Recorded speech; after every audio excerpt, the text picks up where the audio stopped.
Hola, buenos días hermanos. Bienvenidos un domingo más al resumen de Ven Sígueme que cada semana comparto con vosotros.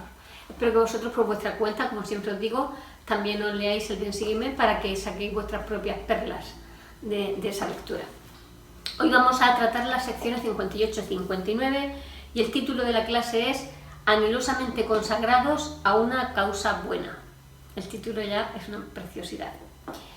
Bueno, para situarnos históricamente en el contexto donde van a ocurrir estas revelaciones, pues esto está pasando poco después de la partida de los santos de Colesville. Sabéis que partieron para Missouri. Pues poco a poco después de haber salido ellos, salió también el profeta Sidney Riddle y Edward Patrick.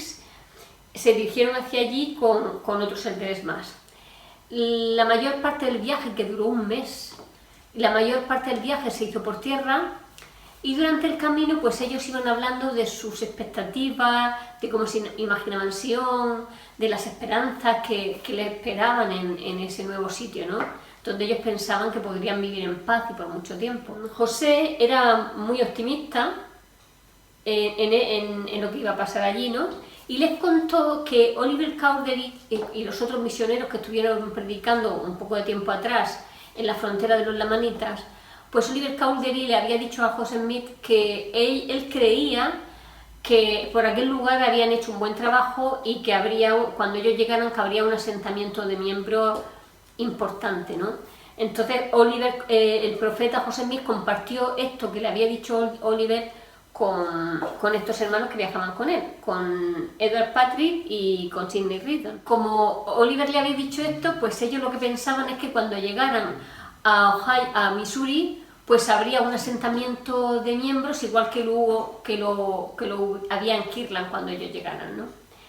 A medida que se iban acercando a Missouri, iban viendo el paisaje, pues ellos se iban poniendo un poco contentos, ¿no?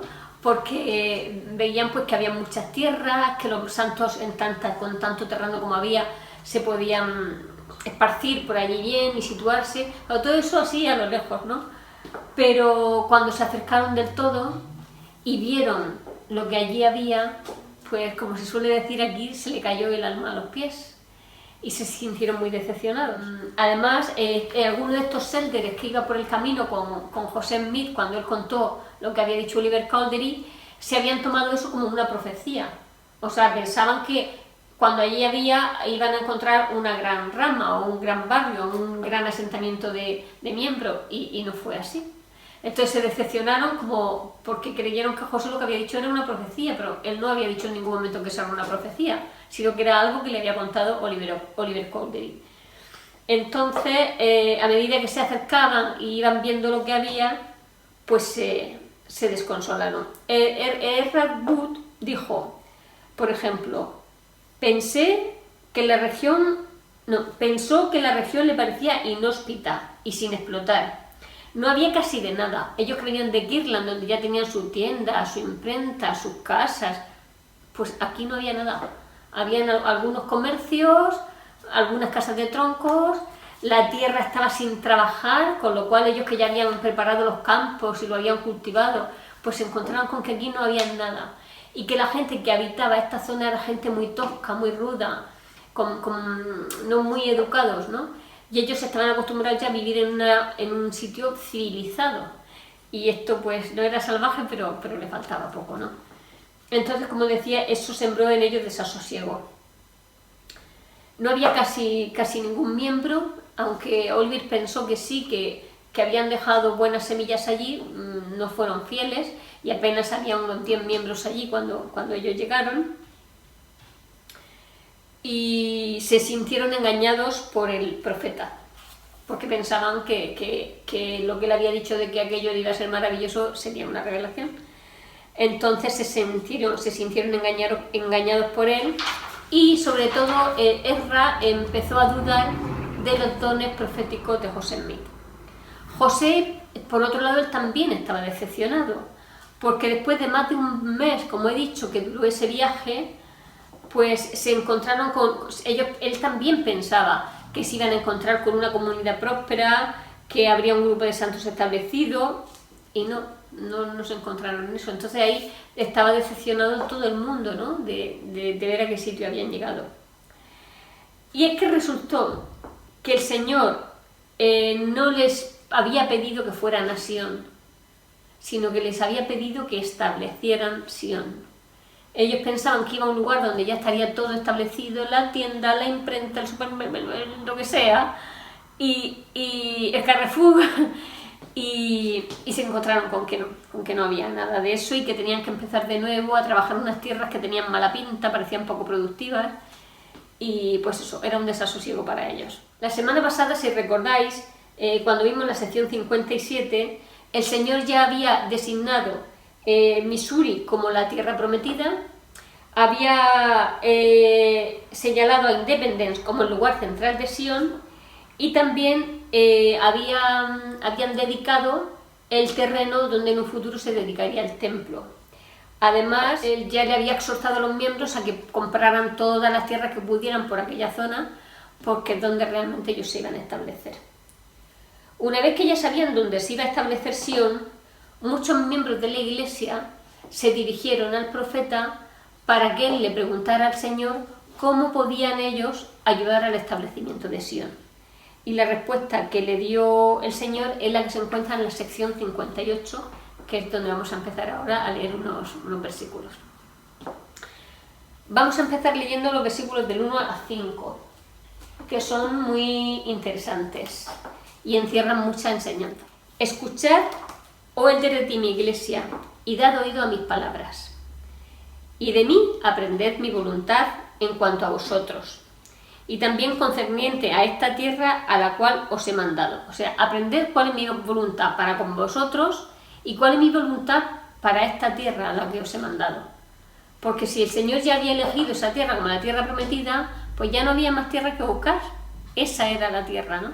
Y entonces el Señor le dice por eso que presten oído a sus palabras para que sepan cuál es su voluntad para con ellos y también para esa tierra que había elegido. Dice, porque de cierto os digo, bienaventurado es el que guarda mis mandamientos, sea en vida o muerte, y el que es fiel en la tribulación tendrá mayor galardón en el reino de los cielos.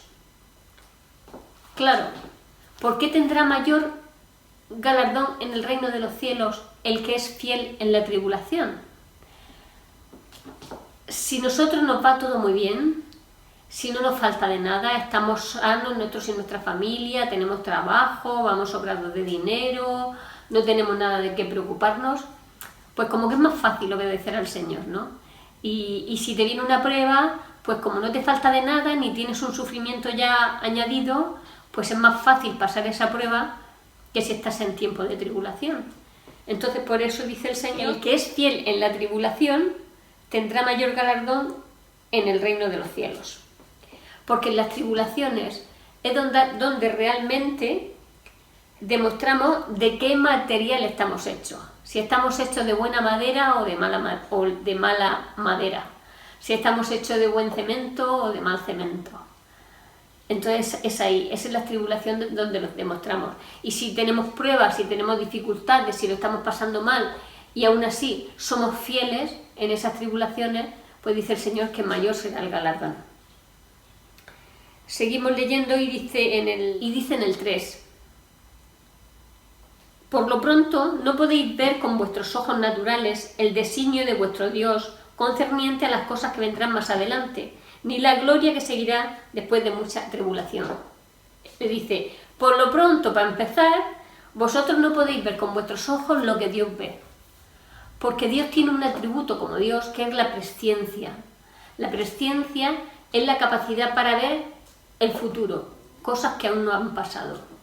La perspectiva de Dios no es nuestra perspectiva. Nosotros vemos las cosas al ras del suelo. Dios lo ve todo desde la atalaya. La perspectiva, lo que Él puede ver desde su posición, no es lo mismo que nosotros vemos desde la nuestra.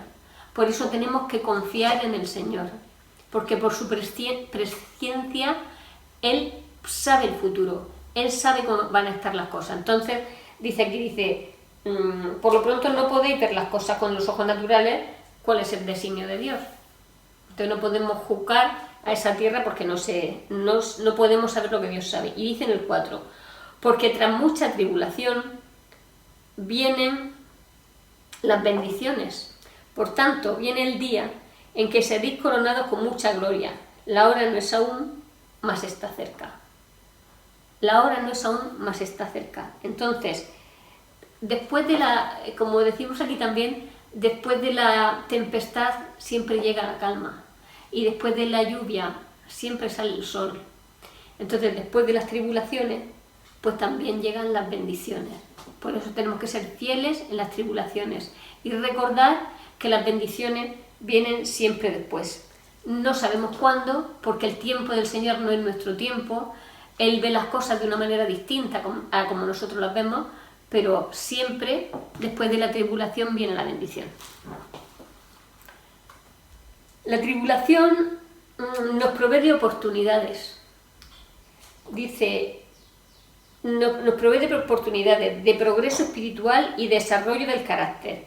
En el fuego purificador de las tribulaciones, las personas pueden adquirir atributos como la humildad, como la fe, la compasión, la paciencia, el amor al prójimo. Todo esto puede hacerlo en nosotros las tribulaciones, porque nos hace más humildes. Y al hacernos más humildes, nos acercamos más a Dios. Y cuando nos acercamos más a Dios, tenemos más el Espíritu y somos más dignos de recibir estos dones y estos atributos que nos hemos ganado por nuestra paciencia en las tribulaciones. Dice también el profeta que la dificultad es una oportunidad muy hermosa para probar nosotros si somos merecedores de la vida eterna. Porque claro, si nunca pasamos tribulaciones, si todo nos va bien, pues somos maravillosos, ¿no? Entonces la forma de probar si somos dignos de recibir la vida eterna es a través del fuego purificador de las tribulaciones. Con lo cual, cuando lo estemos pasando mal, cuando estemos sufriendo, recordemos que el Señor ve más allá de lo que nosotros vemos. Y que las promesas del Señor se cumplen todas, pero siempre todas van sujetas a nuestra obediencia y a nuestra fidelidad. El Señor nos dice, si tú haces esto, yo te voy a dar esto. Si tú eres fiel, tendrás la vida eterna. Si te arrepientes, yo te voy a perdonar. Y todo eso va a pasar si nosotros hacemos nuestra parte. Todas las bendiciones, todas, dependen de nuestra fidelidad. A pesar de que el Señor ya había revelado su voluntad en cuanto a Sion, algunos santos seguían sin tener muy claro lo de Independence, Missouri, porque ya habían visto lo que había, y aunque el Señor ya había dicho que ese era el sitio, algunos murmuraban sobre eso. Edward Partridge quería establecer Sion, él quería establecerlo, él quería trabajar, quería hacer su parte, pero le preocupaban muchas de las cosas que se habían dado en esa nueva revelación, y también sus nuevas responsabilidades, y sobre todo le preocupaba mucho la región, porque si él se iba a quedar allí para hacer las asignaciones que el Señor le había pedido, él tendría que llevar allí a su familia. Y el lugar a priori no parecía muy agradable para estar allí uno con su familia, con sus hijos, ¿no? Entonces a Edward Partridge no le terminaba de gustar eso. Y además estaba frustrado con el profeta. Y él no veía, Edward Partridge no veía de qué manera, no lo veía claro, eso de que ahí se pudiera edificar Sion. Y le dijo el profeta, yo sí lo veo. Y ese fue su testimonio. Edward Partridge no veía cómo se iba a edificar Sion, pero el profeta José Smith le dijo, yo sí lo veo. Y con su testimonio acabó el tema. Entonces en la sección 58 el Señor reprende a Edward Partridge por estos momentos de incredulidad que tuvo con el profeta. Vamos a leerlo en los versículos 14 y 15 de la sección 58. Y por esta causa os he enviado aquí y he escogido a mi siervo Edward Partridge y le he designado su misión en esta tierra, que era la de coger las consagraciones de los miembros, repartir la mayordomía y en fin organizarlo como lo mismo que había hecho en Kirtland. Dice, y le he designado su misión en esta tierra, pero si no se arrepiente de sus pecados, que son la incredulidad y la dureza de corazón, cuídese, no sea que caiga. En ese momento Edward Patrick tenía un llamamiento importante en la iglesia, era un personaje relevante, pero dice el Señor, cuídate, no sea que caigas, tienes que arrepentirte de tu incredulidad y de la dureza de su corazón. Tenemos que ponernos también nosotros en la situación de estas personas, ¿no? Que no tiene que ser fácil, después de hacer un viaje tan largo, a pie, por un territorio inhóspito, que luego pensaste, ahora me tengo que llevar a mi familia allí, a ver cómo me la llevo, cómo van a estar aquí si aquí no hay nada, no hay colegio, no hay tiendas, no hay nada, esta gente tan tosca, tan ruda. Era humano en esos momentos no dudar de que ese fuera el sitio, ¿no? Con lo bien que estábamos en Kirtland, si allí fíjate que teníamos de todo, pero no era ese el propósito del Señor, que se quedaran en Kirtland, como veremos que aquí tampoco estuvieron toda la vida. Pues Edward, después de que el Señor le dijera estas palabras en la revelación, se humilló y le pidió al Señor que lo perdonara. En una carta, Edward Patrick le escribió a su esposa y le dijo, me enternece mucho esto porque se ve lo que estaba diciendo, que aunque este hombre había tenido esas dudas, era un hombre que lo único que quería era servir al Señor y quería servirlo bien. Y parecía que él allí no iba a poder hacerlo, ¿no? Pero fijaos qué sentimientos tenía él cuando le mandó la carta a su esposa, después de que ella le había pedido también perdón al Señor por su incredulidad y por su tosquedad. Le dice en la carta a su esposa, temo que mi cargo vaya más allá de lo que yo puedo efectuar que sea aceptable para mi padre. O sea, él decía que el cargo que tenía era tan grande que a lo mejor él no podía hacerlo de forma aceptable. Y le dice a ella, ora para mí para que no falle. Me encantó esa frase, ora por mí para que no falle. Él no quería fallarle a Dios. Dios había confiado en él para que hiciera eso y no quería fallarle. Y creo que por eso su temor inicial, decir, madre mía, ¿cómo voy a hacer yo aquí? Y que le entraran esas dudas, ¿no? Pero fijaos, cuando uno se arrepiente, como su corazón se vuelve más tierno, se humilla ante el Señor, le pide perdón y le pide a su esposa que ore por él para que no falle. Me encantó esto. En los versículos del 26 al 29 vamos a ver cómo podemos utilizar el libre albedrío para efectuar buenas obras, para efectuar mucha justicia. Vamos a leerlo en los versículos del 26 al 29 de esta misma sección 58. Dice el 26, porque aquí no conviene que yo mande en todas las cosas, porque el que es compelido en todo es un siervo perezoso y no sabio, por tanto no recibe galardón alguno. De cierto, digo que los hombres deben de estar anhelosamente consagrados a una causa buena y hacer muchas cosas de su propia voluntad y efectuar mucha justicia. Porque el poder está en ellos, y en tanto que los hombres hagan lo bueno, de ninguna manera perderán su recompensa.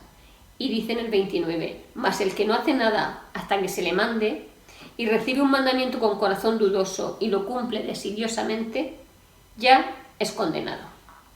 Entonces, en el versículo 26 hemos visto que dice que el Señor no conviene que yo mande en todas las cosas porque es compelido, porque el que es compelido es un siervo perezoso.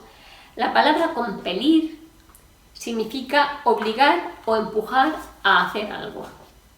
Entonces, teniendo ya eso en cuenta, dice, ¿por qué aquí no conviene que yo mande en todas las cosas? Porque el que es empujado, el que es obligado, en todo es un siervo perezoso. Nosotros ya sabemos lo que tenemos que hacer. Nosotros no tenemos que decidir si esto es bueno o esto es malo. Hoy, ¿cumplo la palabra sabiduría o no la cumplo? ¿Fumo o no fumo? Yo eso no lo tengo que decidir. El Señor ya me ha dicho, esto no tienes que hacerlo y esto sí tienes que hacerlo. Ahora, lo que no nos tienes que estar empujando para hacerlo. Por ejemplo, sabemos que tenemos que hacer nuestras administraciones, pero no tenemos que estar esperando que el Señor nos diga, haz tus visitas, haz tus visitas. Nos lo puede recordar así, un susurro del Espíritu, pero no tiene que estar empujándonos continuamente a hacer las cosas. cumple con el día de reposo, cumple con el día de reposo, tienes que cumplir con el día de reposo. No, Él ya nos dio los mandamientos, es un mandamiento cumplir con el día de reposo, santificar el día de reposo. No tiene que estar empujándonos todos los domingos para que vayamos a la capilla, porque es nuestra responsabilidad. Además ya tomamos esa decisión cuando nos bautizamos, ¿no? Pero bueno, aún así tenemos el libre albedrío. Pero lo tenemos que usar para efectuar mucha justicia, es decir, para hacer las cosas en rectitud y para hacer las cosas bien. El Señor no puede estar, sí que puede, pero no va a estar siempre empujándonos, porque entonces, ¿qué hacemos nosotros? ¿Cuál es nuestra voluntad? ¿Cuál es nuestro esfuerzo? Claro, el Señor no está empujándonos y compiliéndonos a cada momento a que hagamos las cosas. Él, como vamos a leer ahora, nos da las pautas de lo que tenemos que hacer y nosotros a funcionar. No podemos estar ahí para todo, para todo, para todo. Imagínate que vas por la calle y que ves que una persona se cae. Ay, Señor, ¿la levanto o espero a ver si llega otro? O que yo qué sé, que ves que alguien necesita algo. Ay, voy a orar a ver si le ayudo. No, si ves que necesita ayuda, ayúdale. No hace falta orar para eso. Cuando lo que vamos a hacer es algo bueno, no necesitamos preguntarle al Señor. Lo tenemos que hacer y si nos equivocamos, pues ya lo remendaremos. Pero tenemos que hacer muchas cosas de nuestra propia voluntad, pero eso no quiere decir lo que nos dé la gana, sino que dentro de los mandamientos, eligiendo con nuestro libre albedrío, elegir siempre hacer el bien y hacerlo por nuestra propia voluntad. Yo creo que queda claro, ¿no?, el concepto de lo que se trata, de que seamos más activos a la hora de hacer las cosas, ¿vale? Porque la pobre María Ángel todos los meses, no dejéis que llegue final de mes, haced buenas administraciones, tenéis que enviarme los informes. Tendríamos que hacerlo nosotros sin que se nos pidiera. Pero bueno, así somos y esto es lo que nos pide el Señor, que no nos tiene que obligar ni nos tiene que empujar para hacer nada. Y cuando dice que los hombres tienen que estar consagrados, anhelosamente consagrados a una causa buena, consagrado quiere decir dedicado. O sea que cuando en el 27 dice que los hombres deben de estar anhelosamente consagrados a una cosa buena, quiere decir que debemos de estar anhelosamente dedicados a una causa buena y hacer muchas cosas de nuestra propia voluntad. Usar nuestro libre albedrío para hacer lo bueno. Eso es lo que nos quiere enseñar en estos versículos, porque dice el 28 que el poder está en nosotros. Nosotros tenemos poder para eso, para poder elegir siempre hacer lo correcto. Tenemos poder para hacerlo. Y dice que si hacemos lo correcto no perderemos nuestro galardón. Dice más el que no hace nada hasta que se le manda y encima cuando se nos manda lo hacemos así como con un corazón dudoso, pues no esperemos mucha recompensa porque poco habrá. Quiero leeros una cita del profeta Benson sobre esto y dice: usualmente el Señor nos señala los objetivos generales y algunas pautas que debemos seguir, pero espera que nosotros desarrollemos los detalles y los métodos. Esto lo dice el profeta Benson. Dice: a veces el Señor espera que sus hijos actúen por cuenta propia y luego, al no hacerlo, pierden la recompensa mayor. Es decir, si yo actúo por mi propia cuenta, el Señor tiene una promesa, una recompensa. Pero si yo no y tengo una recompensa, imagínate, de 1000. Pero si yo no lo hago por mi propia voluntad, sino que me han estado que estar compiliendo y empujando, pues pierdo parte de esa recompensa. La recompensa no será igual si tú lo haces por tu propia voluntad como si lo haces porque estás obligado a hacerlo o porque alguien te ha compelido, te ha empujado y han estado ahí tal que tal. Dice que cuanto más detalles nos dé el Señor de cómo tenemos que hacer las cosas, pues menor será nuestro galardón, porque también menor habrá sido nuestro esfuerzo, ¿no? Por ejemplo, sabemos que tenemos que cumplir con el día de reposo, ¿vale? Y ahora se me plantea, ¿y puedo hacer esto? ¿Y puedo hacer lo otro? Y necesitamos una lista de qué puedo hacer y qué no puedo hacer. No hace falta. Una vez que sabemos en lo que consiste el día de reposo y lo que el Señor espera de nosotros, tenemos que hacer muchas cosas de nuestra propia voluntad y efectuar mucha justicia, usando nuestro libre albedrío, ¿vale? No para decidir, ¿lo cumplo o no lo cumplo? Ya sabemos que el Señor lo que espera es que lo cumplas. Ahora, una vez que lo cumples, ¿cómo lo hago? ¿Qué cosas puedo hacer? Es que no sé si esto puedo hacerlo. Hijo, pues si no puedes, no lo hagas. No lo tendrás si no lo tienes muy claro, seguramente que no se puede. Pero bueno, a lo mejor estoy siendo aquí un poco durilla, ¿no? Pero cada uno es libre, por supuesto, de usar el libre albedrío como quiera. Pero en estos versículos lo que nos enseñan es a utilizar el libre albedrío para hacer el bien, para efectuar mucha justicia. Entonces, en las promesas del Señor, los versículos del 30 al 33, podemos leer cómo las promesas del Señor están sujetas a nuestra fidelidad. Eso siempre ha sido así. El Señor dice, yo el Señor estoy obligado cuando hacéis lo que os digo, pero cuando no hacéis lo que os digo, ninguna promesa tenéis. Esa no es la escritura que hay aquí, pero viene a decir lo mismo, ¿no? Que las promesas del Señor se cumplen según nuestra fidelidad. Cuando nosotros hacemos lo que el Señor dice, no tenemos que dudar que sus promesas se cumplirán todas. ¿Cuándo? En el tiempo del Señor, que es el que sabe cuando necesitamos las cosas realmente. En los siguientes versículos, a mí me han resultado, y cada vez que los había leído y hablo de este tema, me resulta maravilloso, porque puedes sentir el amor de Dios en tu corazón, porque estos versículos hablan de eso, del amor de Dios. Me refiero a los versículos del 42 al 43 de esta sección que estamos viendo de la 58. Ay, ya se me ha ido. El 42 y el 43, y dice así: He aquí, quien se ha arrepentido de sus pecados es perdonado, y yo, el Señor, no los recuerdo más. Yo, el Señor, no los recuerdo más. Si tú te has arrepentido, yo no lo recuerdo más. Cuando tú vuelvas a hacer algo similar, yo no te voy a decir, ¿te acuerdas que ya lo hiciste? No. Si tú te has arrepentido, yo te perdono y no lo recuerdo más. No te los voy a echar en cara luego tus pecados, porque si tú te has arrepentido de corazón, yo los olvido. Nosotros no tenemos capacidad para olvidar, pero el Señor sí. Y dice en el 43, por esto podréis saber si un hombre se arrepiente de sus pecados. He aquí, los confesará y los abandonará. Es decir, tendrá un cambio en su corazón. Ese es el verdadero arrepentimiento, cuando uno abandona sus pecados y los confiesa. Lo de confesarlos es importante para que nuestros líderes, si son pecados graves, claro, nos puedan hacer un seguimiento para ver si de verdad hemos abandonado ese pecado y si no lo hemos hecho, para ayudarnos a que podamos desprendernos de ellos, ¿no? Por eso cuando son pecados graves, de castidad o de otra dignidad que pueden ser mayores, pues debemos de confesarlos, además de abandonar el pecado. El líder Boyka Packer del Quórum de los 12 dijo: no importa cuáles hayan sido nuestras transgresiones ni cuánto hayamos lastimado a otras personas, toda esa culpa se puede eliminar. Para mí, quizá la frase más hermosa de todas las Escrituras es cuando el Señor dijo: He aquí, quien se ha arrepentido de sus pecados es perdonado, y yo, el Señor, no lo recuerdo más.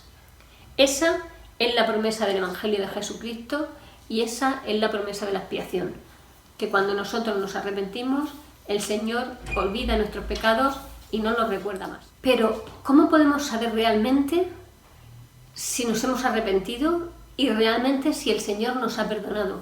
¿Cómo podemos saberlo? Pues Elder Uldroch nos dice: una vez que nos hemos arrepentido verdaderamente, Cristo nos librará de la carga de la culpabilidad de nuestros pecados. O sea, nos sentiremos más ligeros, nos librará de la carga, una de las formas de saberlo. Sabremos por nosotros mismos que se nos ha perdonado y hecho limpios. El Espíritu Santo nos lo confirmará. Él es el santificador. Ningún testimonio del perdón es más grande que ese. Es decir, nos sentiremos aliviados de nuestras cargas, nos sentiremos limpios, pero además el Espíritu Santo nos testificará que el Señor nos ha perdonado. Y entonces sabremos si el Señor nos ha perdonado es porque nos hemos arrepentido verdaderamente de nuestros pecados. Satanás, decía Uldroch, tratará de haceros creer que no se nos ha perdonado porque podemos recordar nuestros pecados. Pero el Señor no ha dicho que nosotros vamos a olvidar nuestros pecados. Es el Señor el que nos perdona y ya no los recuerda más, pero nosotros sí nos seguimos recordándolo. Y además es necesario que sigamos recordando nuestros pecados, porque es la forma de no volver a cometer los mismos errores. Si olvidamos el pasado, estamos condenados a repetir las mismas cosas una y otra vez, pero si no lo olvidamos, cuando vayamos a hacer esa cosa que hicimos mal, lo recordaremos nuestro sufrimiento, recordaremos las consecuencias que tuvo eso, y seguramente que nos ayudará a no cometer ese pecado otra vez. En Doctrina y Convenio 59, en la siguiente sección que vamos a ver, esa revelación se dio el 7 de agosto de 1831 y fue el mismo día en que murió Polly Knight. Si recordáis, era la madre de Newell Knight, la madre de Newell Knight, que ella estaba ansiosa por llegar a Sion, estaba enferma durante su viaje a Sion, ella padeció mucho porque estaba muy delicada de salud, pero sacó fuerzas de flaqueza porque decía que no quería morir sin poner un pie en Sion. Entonces el Señor la bendijo, ella pudo llegar hasta allí, pero a las 2 semanas de llegar allí, ella murió. Fue la primera persona que murió en Sion y también la primera en ser enterrada ahí. En esta sección 59 le dedica, para mí es como una especie de homenaje a Polly Knight, porque ella lo que más deseaba era llegar a Sion y poder glorificar allí a Dios. Y el Señor le permitió que lo hiciera. Entonces en los versículos 1 y 2 de esta sección, de la sección 59, dice: "He aquí, dice el Señor, benditos son aquellos que han subido a esta tierra con la mira puesta únicamente en mi gloria, de acuerdo con mis mandamientos. Porque los que vivan heredarán la tierra, y los que mueran descansarán de todos sus trabajos, y sus obras los seguirán, y recibirán una corona en las mansiones de mi Padre que he preparado para ellos". Dice que sus obras los seguirán. Si has hecho buenas obras, cuando tú mueras, tus obras seguirán contigo, ¿no? Tus obras te seguirán. A mí me parece precioso, ¿no? Y de consuelo para Polly Knight, que ya no estaba en este mundo, pero también para su familia, ¿no? Ver cómo el Señor le parece, tiene toda la pinta de que lo está hablando para ellos. A continuación, después de estos versículos en los que habla del descanso que tienen las personas que mueren siendo justas, pues el Señor recuerda otra vez aquí los mandamientos. Y habla primero de los 2 grandes mandamientos: amar a Dios sobre todas las cosas y luego al prójimo como a ti mismo. Y a continuación pues sigue hablando de otros mandamientos, de no robar, de no matar, amarás a tu prójimo como a ti mismo, no hurtarás, no cometerás adulterio, no matarás, ni harás ninguna cosa semejante, darás gracias a Dios en todas las cosas. Y dice en el 8, y ofrecerás un sacrificio al Señor tu Dios en rectitud, sí, el de un corazón quebrantado y un espíritu contrito. Eso es otro de los mandamientos, de que nos arrepintamos. Joseph Fielding Smith habló sobre esto de los 2 grandes mandamientos, de amar a Dios y amar al prójimo. Y dijo: tan importantes son estos 2 mandamientos que ha sido menester llamar la atención de los santos de los últimos días en unas cuantas revelaciones. Es muy evidente que de los 2 grandes mandamientos dependen todas las leyes y los profetas. No podemos amar a Dios con todo nuestro corazón, con toda nuestra alma, con toda nuestra fuerza y con toda nuestra mente, y no amar a nuestro prójimo. No podemos amar a Dios y no cumplir con sus otros mandamientos. No podemos, no es verdad, no lo amamos. Si lo amáramos, obedeceríamos sus mandamientos. Entonces, cumpliendo esos 2, amar a Dios y amar al prójimo, no harían falta más mandamientos. Bueno, harían falta, pero si nosotros cumplimos esos 2, el resto nos saldría solo, ¿no? No podemos si no amamos a Dios, no podemos amar a nuestros semejantes, es imposible. No podemos decir que amamos a nuestros semejantes si no amamos a Dios, porque todo lo que es amor y todo lo que es bueno viene de Dios. Entonces, estos 2 mandamientos son importantísimos, porque cumpliendo esos 2 se cumplen todos los demás seguro. Pero si no obedecemos al Señor, el Señor dice: si me amáis, guardad mis mandamientos. Si no estáis guardando mis mandamientos, es porque no me amáis. En definitiva, podríamos decir que el amor de los miembros de la Iglesia hacia el Señor están en proporción directa a la forma en que guardamos sus leyes. Si yo guardo sus leyes, todas sus leyes correctamente, mi amor hacia el Señor es un amor correcto, es un amor puro. Si yo obedezco el resto de los mandamientos de forma pichipachá, pues yo amo al Señor de esa misma forma, ¿no? Porque la forma en la que obedecemos al Señor es directamente proporcional al amor que le tenemos.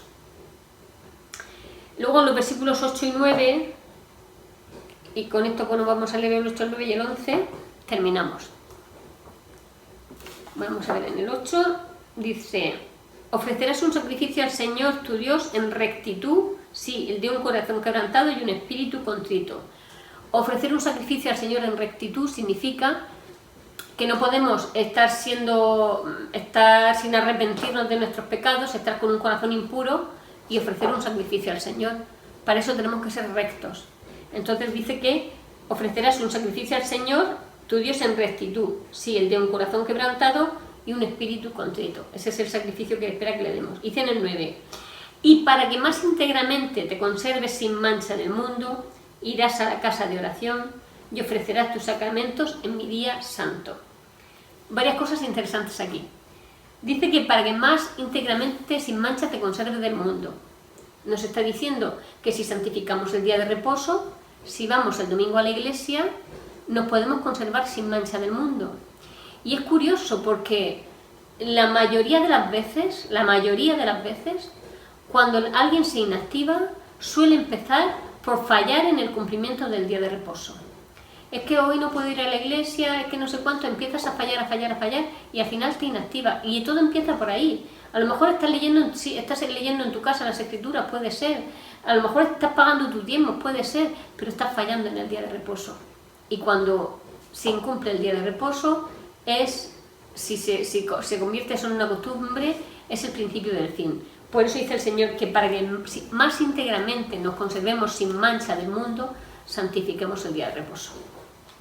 Dice también en ese mismo versículo, dice, y ofrecerás tus sacramentos.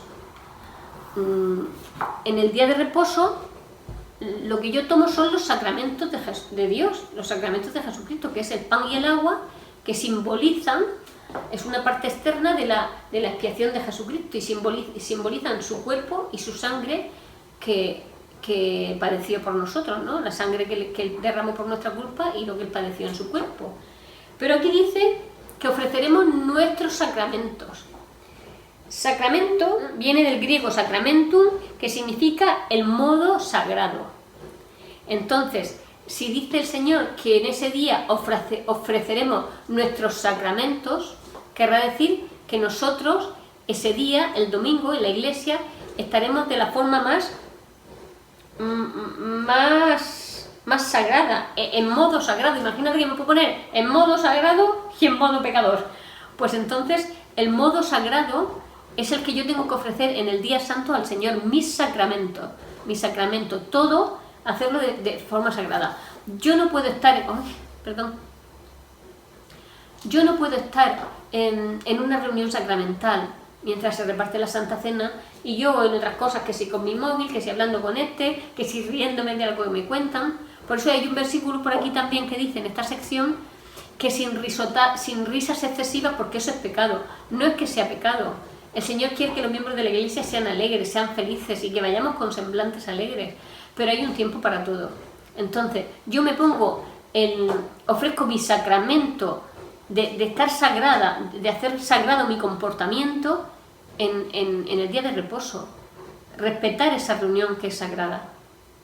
Por ejemplo, ¿no? Sería una forma de entregar eso.